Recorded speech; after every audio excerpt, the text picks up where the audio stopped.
안녕하세요. 살다 보니 별의별 일이 다 있네요. 역대급 복수를 내서 정말 시원하게 묵은 때를 벗겨낸 것 같은 일을 경험해서 이렇게 사연을 적게 되었습니다. 저랑 엄마는 단 둘이 살아왔어요. 어릴 때 아빠가 돌아가신 이후로 하루하루 힘들게 살았죠. 아빠는 유명한 사업가였습니다. 아마도 아실 분들은 아실 수도 있어요. 뉴스에 나온 사건이었거든요. 건설 쪽에 근무했던 아빠는 다른 회사와는 다르게 불공정 거래도 없고 양심적으로 회사를 운영했어요. 건설 쪽이 아무래도 큰 돈이 왔다 갔다 하다 보니까 엄청나게 돈도 많이 쓰고 유흥이나 접대, 그리고 비리도 어마어마하거든요. 그래서 이해관계가 굉장히 복잡했습니다. 아무래도 그런 위험한 일을 하면 가족들에게도 안 좋은 영향을 끼칠 수 있어서 우리 아버지는 항상 돈을 덜 벌더라도 양심 있는 일을 해야 한다고 하셨어요. 아빠는 우리 딸한테 부끄럽지 않게 살고 싶어. 정말로. 그래서 저는 항상 늘 아빠가 존경스러웠습니다. 아빠가 하는 말은 다 맞았거든요. 하여튼 간에 평화롭게 열심히 일해주시는 아빠 덕분에 넉넉하게 하루하루를 살 수 있었어요. 그런데 그런 행복한 날은 저와 우리 엄마에게 그리 오래가지 않더라고요. 저는 아직도 기억이 나요. 거실에 있던 엄마가 한 통의 전화를 받고 자지러지듯이 소리를 질렀던 그때가요. 뭐라고요? 엄마 대체 무슨 일이야? 무슨 일인데 그렇게 소리를 질러? 왜 그래? 실신하기 직전이었던 엄마를 겨우 추스르고 저희는 택시를 타고 아심병원으로 달려갔습니다. 중환자실에서 아빠는 응급수술을 받고 있었어요. 그 앞에는 형사들과 사건 조사 관계자들이 모여 있었죠. 저는 이모의 손을 잡고 병원 한켠에 앉아 있었고 발을 동동 구르면서 사태 파악을 하고 있었어요. 알고 보니 아빠가 장례식장에서 칼에 찔렸다는 거였습니다. 아니, 이 사람은 원한 살 사람이 아닌데 도대체 누가 이 사람한테 칼을 찌른 겁니까? 도대체 누구입니까? 고래고래 소리를 지르는 엄마의 목소리가 병원 복도에 울려 퍼졌습니다. 나중에 알게 되었어요. 건설업을 하시는 분 중 한 명이 뒷돈을 주고 거의 다 성사된 계약을 가지고 왔나 봐요. 그뿐만 아니라 하청업체에서 독자적으로 10년이 넘게 걸린 기술을 몰래 빼와서 그걸 돈 주고 팔아먹은 거였죠. 결국 그 하청업체 의사가 화가 나서 사람을 써서 아빠의 지인을 죽이라고 한 거였습니다. 그날 아빠는 건설업자 관련된 사람의 부모 장례식장에 갔던 거고요.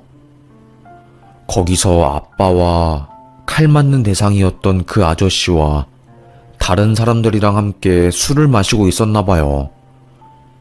인상차기가 비슷했고 바로 옆에 앉아 있었던 아빠는 영문도 모른 채 갑자기 칼을 맞은 거였습니다. 삽시간에 장례식장은 아수라장이 되었고 정말 난리가 났어요. 하필 복부를 찔려서 피가 분수처럼 쏟아졌고 과다출혈로 아빠는 쇼크가 온 거였습니다. 칼을 찌르고 도망간 사람은 킬러로 고용된 조선족이었던 거고요. 병원 안에 있던 장례식장이었기 때문에 소식을 들은 의료진들이 내려와서 바로 아빠를 데리고 올라왔고 중환자실에 바로 들어가게 된 거였습니다. 하지만 워낙에 출혈이 단시간에 많이 되었고 칼이 너무나도 날카로워서 지혈이 쉽지 않았나 봐요. 이미 흘린 양만 해도 거의 치사량이었대요. 그래서 엄마가 전화통화로 아빠가 칼을 맞아서 수술대에 올라갔다는 소리를 듣고 믿기지 않아서 막 눈물을 흘렸던 거고요. 저도 어린 나이에 너무나도 감당하기 힘든 소식을 듣게 되어서 정말 심적으로 많이 힘들었습니다. 하루하루 사는 게 지옥 같을 지경이었어요. 결국 아빠는 일주일을 가지 못하고 사망하게 되었고요. 아빠 대신 죽었어야 할 운명이었던 병원이 아저씨는 아빠의 장례식장을 내내 지키면서 저희 가족에게 사과를 했습니다. 병원이 아저씨랑 엄마는 굉장히 옛날부터 친한 사이였고 서로 도움을 많이 주는 관계였거든요. 그런데 병원이 아저씨 때문에 엄마가 남편을 잃었으니 둘의 사이는 급격하게 안 좋아진 거였습니다. 내가 입이 두 개라도 할 말이 없어. 원한을 지고 살면 안 됐는데 나 때문에 중마고우인 정우가 죽게 되고 이를 어쩌면 좋아. 정우 딸 세진이는 내가 책임지고 경제적으로 지원해줄게. 됐어. 남편도 죽고 이제 와서 그런 말 하면 뭐 나아질 게 있겠어. 원한을 산 몸이니까 병원씨 조심해서 살아. 엄마와 그 아저씨는 허무한 대화를 나누면서 장례식장을 지켰습니다. 아빠를 죽인 조선족은 무기징역을 선고받았고 3심으로 올라가서 형이 감형되어 23년형 확정이 되었어요. 그리고 청부살인을 계획한 아저씨는 10년 이상의 징역형을 선고받았고요. 하지만 둘 다 무기징역이 아니었기 때문에 언젠간 출소를 해서 병원이 아저씨를 또 괴롭힐 수도 있는 거였고요.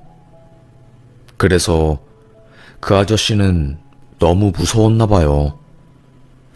정신병에 걸릴 정도로 죽음에 대한 극도의 공포를 가지고 살게 되었고, 결국 한국에서 하던 모든 건설 사업을 자기 동생에게 맡기고 미국으로 갔습니다.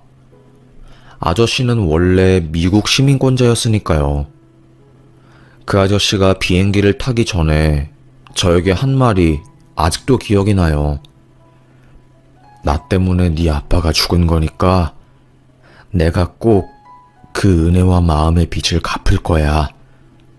그러니까 한국에서 잘 살고 있어야 한다. 알겠지? 저는 아무런 대꾸도 하지 않았습니다. 괜히 그 아저씨가 미웠거든요. 그 아저씨만 아니었으면, 우리 아빠가 그 아저씨 옆에만 앉지 않았으면 괜찮았을 텐데, 별의별 생각이 다 들었습니다. 그 이후로 엄마와 저는 한국에 단둘이 남아서 살게 되었어요. 아빠 앞으로 나온 보험금도 엄청나게 많았습니다. 하지만 건설 사업을 접게 되면서 대금 치르지 못한 것들을 전부 있는 돈으로 치르고 나니까 저와 엄마에게 남은 돈은 단 한 푼도 없었어요. 그야말로 한순간에 대궐 같은 집에서 땅바닥으로 나앉게 생긴 거였죠. 엄마는 아주 강했습니다. 세진아, 걱정하지 마. 엄마 강한 사람이야. 어떻게든 너 먹여 살릴 거니까 아무런 걱정하지 말고, 대신에 우리 약속하자. 그 어떤 사람한테도 원한 지고 살지 말자. 저는 고개를 끄덕였습니다. 그래서 저는 어릴 때부터 그 기억 때문인지 착한 아이 콤플렉스에 걸렸어요. 애들이 부탁하는 것을 거절하지 못하고 다 들어주었고, 미안해서라도 제가 손해보면서 아이들을 챙겨주었습니다. 그것 때문에 만만한 사람 취급을 당하기도 하고, 그래서 맨날 울기도 했어요. 고치는 게 쉽지 않더라고요. 점점 인간관계에서 상처를 받은 저는 사람에게 마음을 여는 것을 포기하게 되었고, 결국 고등학교에 올라가서는 거의 혼자 다니게 되었습니다. 그게 편하더라고요. 차라리 혼자 다니는 게 마음이 홀가분했습니다. 열심히 공부를 해서 이화여대에 입학하게 되었어요. 연애를 하고 싶었지만 사실 여대에 입학한 이상 연애하는 게 쉽진 않더라고요. 너무 힘들었습니다. 그리고 남자가 무서웠어요. 아무래도 아빠를 죽인 사람도 남자였으니 그 트라우마가 계속해서 가는 것 같았죠. 저는 묵묵하게 공부하고 취업 준비를 하게 되었고, 한 제약회사에 입사하게 되었습니다. 그래도 얼굴이 나쁘지 않게 생긴 덕분인지 거래처에서 대시가 많이 들어왔어요. 그 중에 저에게 대시한 사람이 남편이 되었죠. 정말 끈질기게 저에게 대시를 하더라고요. 아니, 세진씨, 정말로 남자 한 번도 안 사귀어봤어? 너무 신기하네. 세진씨 같은 사람은 남자 정말로 많이 만났을 것 같은데, 안 그래? 아니에요. 저 남자 정말로 안 사귀어봤으니까 놀리지 마세요. 이렇게 매력적인 여자를 왜 아무도 데려가지 않는 거지? 그 사람은 매일 저를 볼 때마다 이쁘다고 칭찬해주고 사랑스러운 말을 했어요. 모태솔로인 저는 그 말들에 홀라당 넘어가게 된 거였지요. 그게 작업 관련은 수작인 것도 모르고요. 처음에는 그 사람이 굉장히 좋은 사람인 줄 알았습니다. 맨날 일 끝난 저를 데리러 오고 아침에도 저희 집 앞에 와서 죽이나 간식 같은 것을 챙겨주고 갔으니까요. 세진씨, 아침에 밥 차려 먹기 힘드니까 이거 꼭 먹고 가세요. 아침이 든든해야지 하루를 잘 살아갈 힘을 얻을 수 있어요. 내가 하는 말이 무슨 말인지 알죠? 네, 감사합니다. 제가 자꾸 싫다고 밀어내도 그걸 신경 쓰지 않고 저에게 다가오니까 저는 마음을 줄 수밖에 없었습니다. 주변 사람들은 그 남자 미인 한 번 얻겠다고 아주 애를 쓰네. 순수한 세진씨가 괜히 그런 눈구렁이 만나서 상처만 받는 건 아닌가 몰라. 가볍게 만나고 길게 만나지 마. 우리가 보기에 그 남자 좋은 사람 아니야. 이런 말들을 했어요. 제가 보기에는 너무 저에게 잘해주고 말도 이쁘게 해서 정말 좋은 사람이라고 생각을 했는데 남들이 보기에는 아니었던 거죠. 지금 생각해보니까 제가 남자 보는 눈이 좀 없었던 것 같아요. 하여튼 간에 결국 저는 그 남자에게 넘어가게 되었고 만남을 시작했어요. 그 사람과 함께하는 모든 것들이 처음이었으니까 저에게는 너무나도 소중하고 재미있던 시간이었어요. 하지만 점점 제가 그 사람에게 조종당하는 것 같았습니다. 결국 피임을 하지 않고 관계를 하는 것을 원하던 그 남자 때문에 저는 임신을 하게 되었어요. 어떡해? 나 임신했어. 뭐? 그게 정말이야?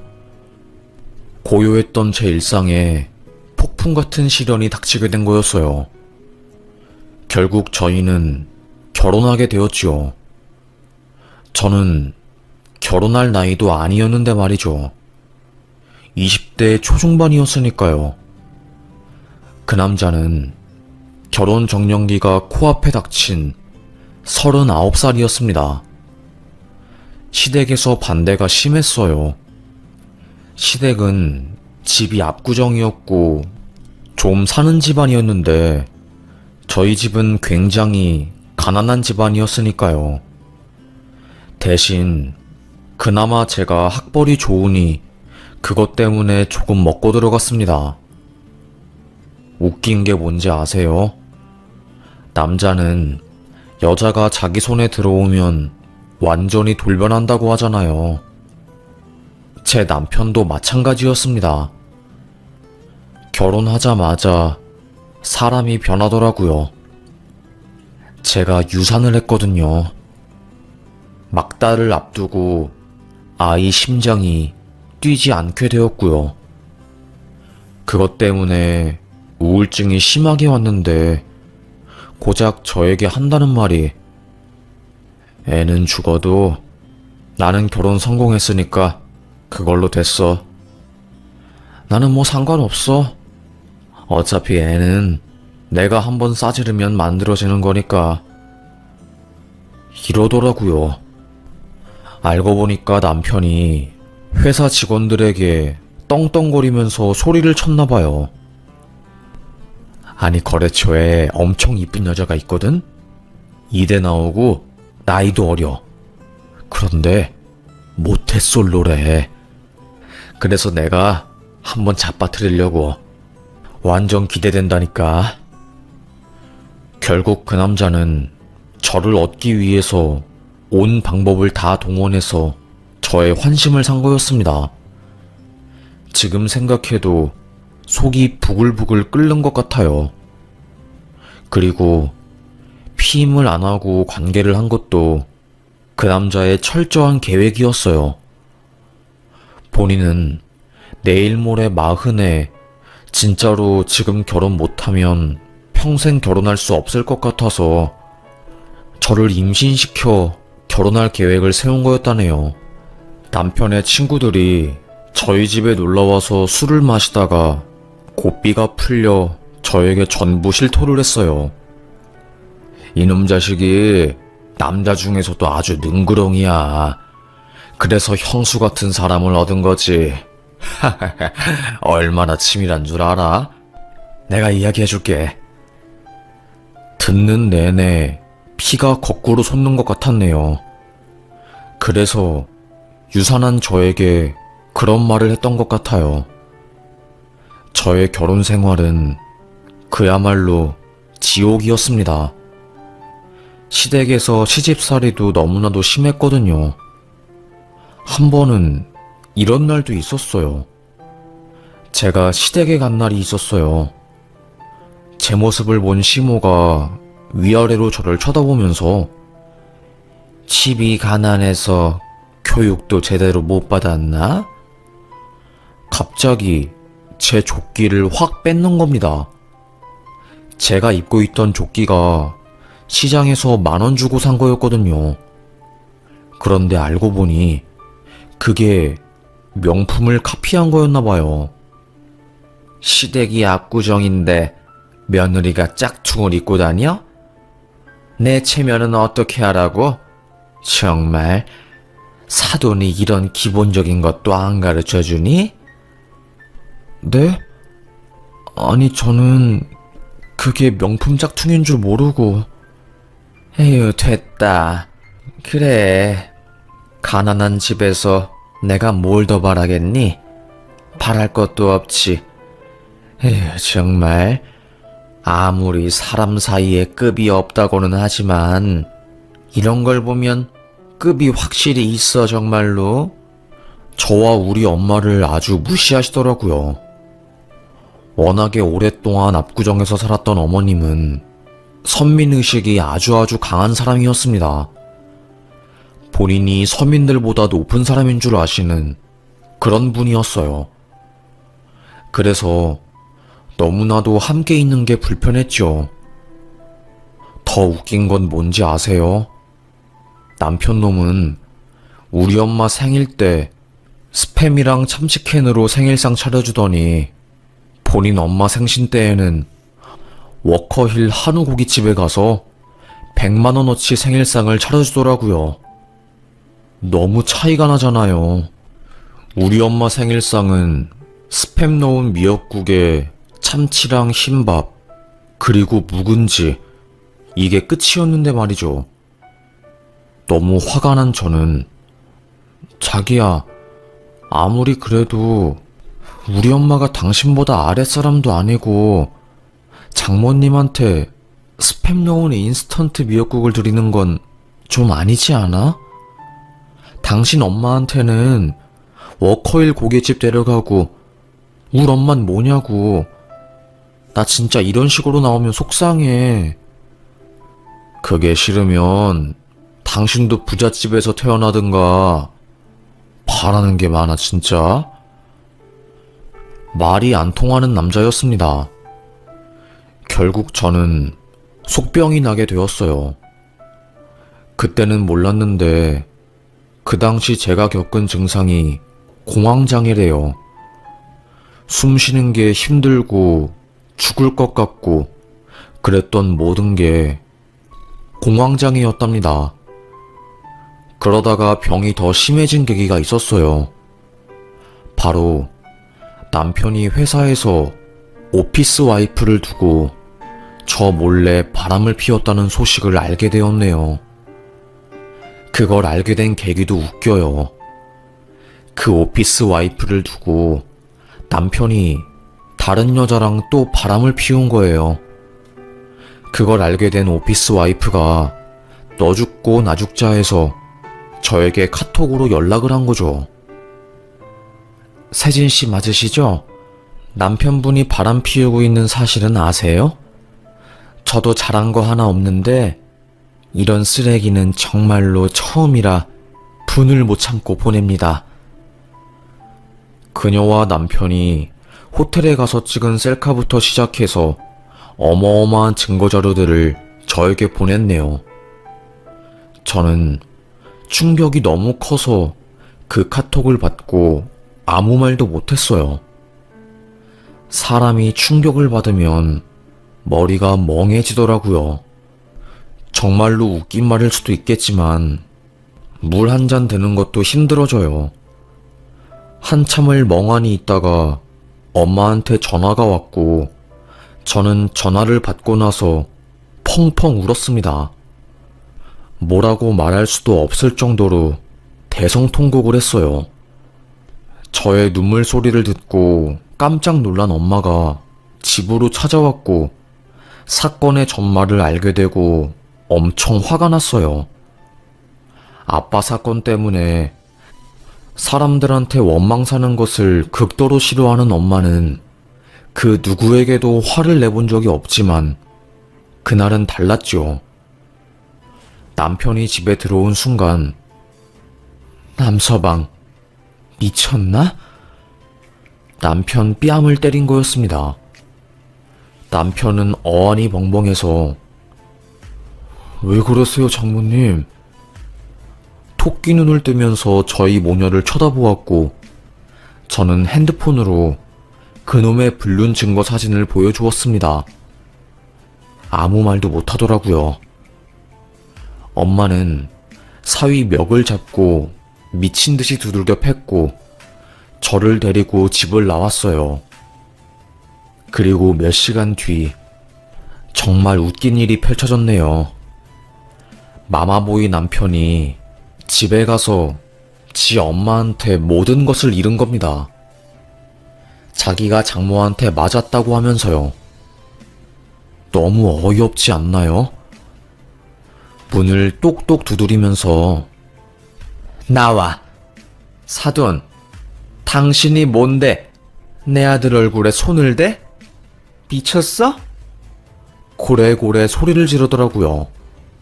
엄마는 문을 열어주지 않고 경찰에 신고했고, 얼마 지나지 않아 경찰이 출동했습니다.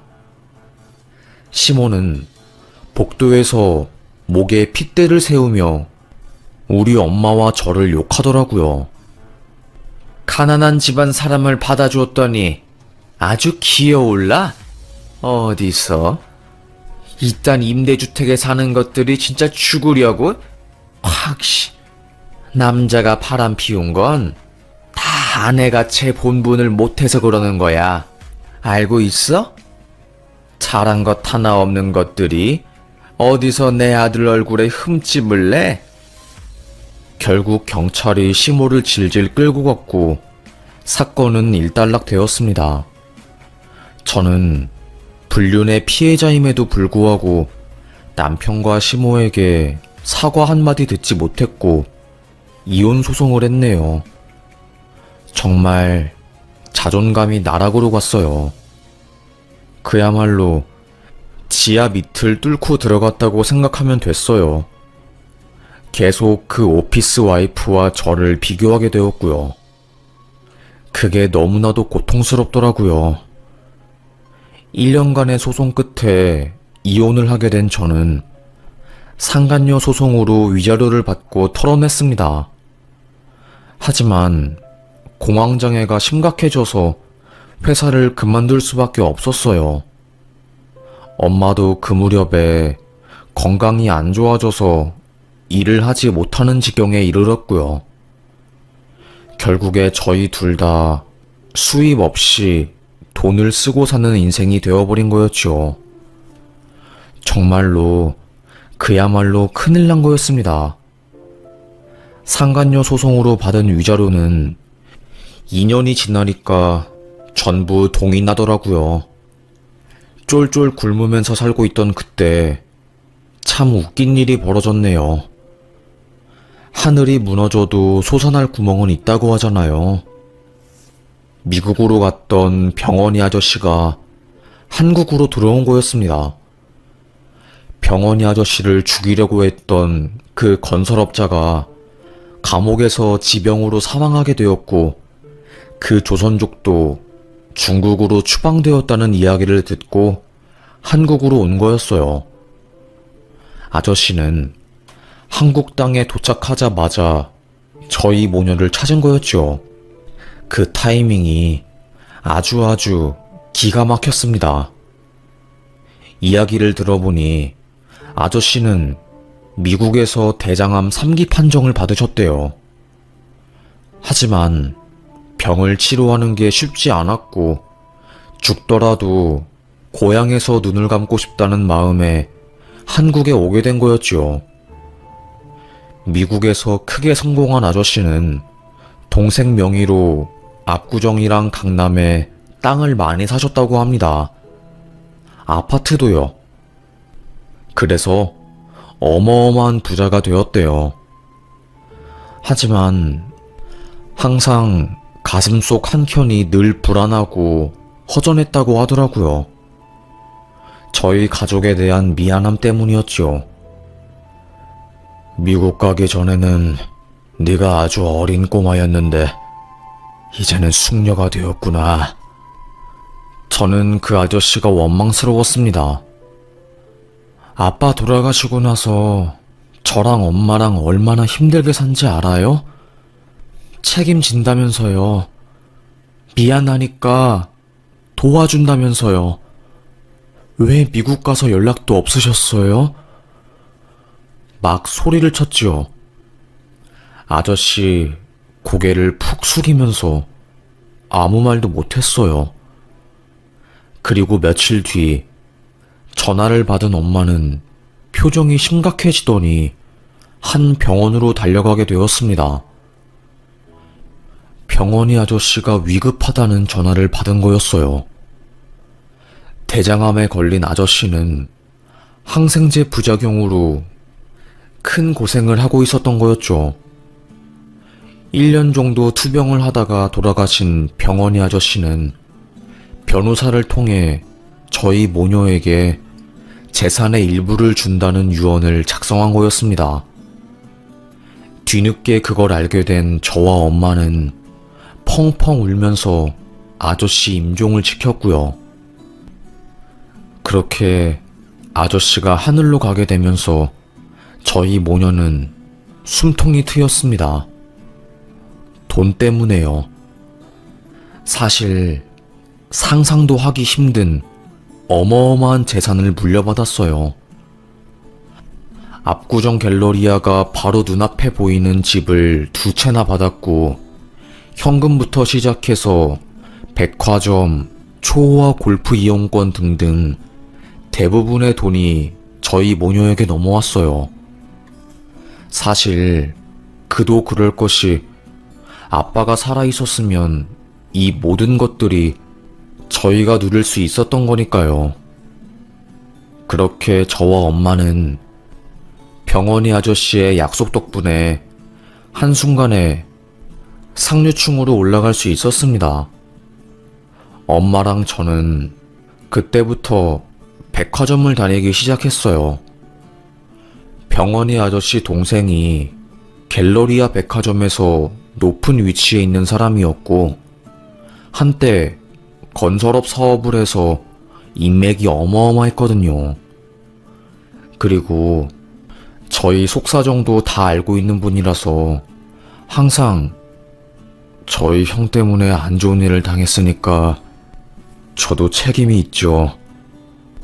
끝까지 도울 수 있는 건 돕겠습니다. 그리고 백화점도 자주 오셔요. 그래서 그분 덕분에 항상 저희 모녀는 그곳에 갈 때마다 개인 쇼퍼가 붙었어요. 백화점 직원들도 대부분 저희를 알았고요. 저희가 쓰는 카드가 거의 최상위급 고객들만 쓰는 거였으니까요. 하지만 원체 사치 부리는 걸 잘 못하고 하루하루 소박하게 사는 게 몸에 배인 저는 그곳을 가도 딱히 사는 게 없었습니다. 되려 시장에서 편하게 입을 수 있는 옷을 입고 다니는 게 훨씬 더 좋았어요. 그게 마음이 더 편했거든요. 그렇게 저는 경제적인 여유를 가지게 된 덕분에 공황장애도 많이 치유가 되었고, 전 남편에 대한 안 좋은 기억도 점점 잊혀가는 듯 했습니다. 그런데 참, 원수도 외나무 다리에서 만난다고 압구정에 사는 전시모와 갤러리아 백화점에서 딱 마주친 거였습니다. 그날 저랑 엄마는 편하게 옷을 입고 백화점에 가서 엄마 친구의 생일 선물을 사러 갔어요. 그날이 프라이빗 쇼핑할 수 있는 날이라서 소수의 사람들만 백화점에서 쇼핑을 하는 날이었거든요. 세상에, 그런데 그곳에서 전 남편과 시모를 만난 겁니다. 명품 매장 앞에서 엄마랑 제가 가방을 보고 있었어요. 그런데 누가 저희를 보더니 "어휴, 쪽팔려. 여기에 누가 구멍 뚫린 누더기 옷을 입고 왔어 진짜?" 신경질을 내는 겁니다. 뒤를 돌아보니 세상에 전시모가 있었어요. 엄마도 깜짝 놀라서 순간 굳었지요. 시모는 "세상에, 누가 이런 곳에 이런 거지 같은 옷을 입고 왔나 했더니 여기는 어떻게 들어온 거예요? 오늘은 VIP만 모여서 쇼핑하는 날인데 여기 진짜 안 되겠네. 개나 소나 들어오게 해? 수질 관리 이렇게 안 돼서 어떻게 할 거야?" 그러면서 갑자기 지갑에서 5만원짜리를 꺼내더라고요. 엄마 얼굴에 팍 던지면서 "무식하면 쪽팔린 줄을 모르더라. 뭘 알아야지 눈에 보이니까. 그쪽이 입고 있는 거 짝퉁이죠? 에휴, 내가 옛정 생각해서 그냥 넘어가려고 했는데 불쌍해서 안 되겠네. 이 돈으로 옷 사 입어요." 얼굴에 돈을 던지니까 사람들이 놀라서 다 쳐다보았어요. 쇼핑을 하고 있던 다른 손님들도 놀라서 엄청 벙찌거나 혹은 핸드폰으로 그 장면을 전부 찍고 있었지요. 하지만 우리 엄마도 그냥 넘어가는 성격은 아니잖아요. 대체 요즘 시대에 누가 돈돈거리면서 갑질을 하나?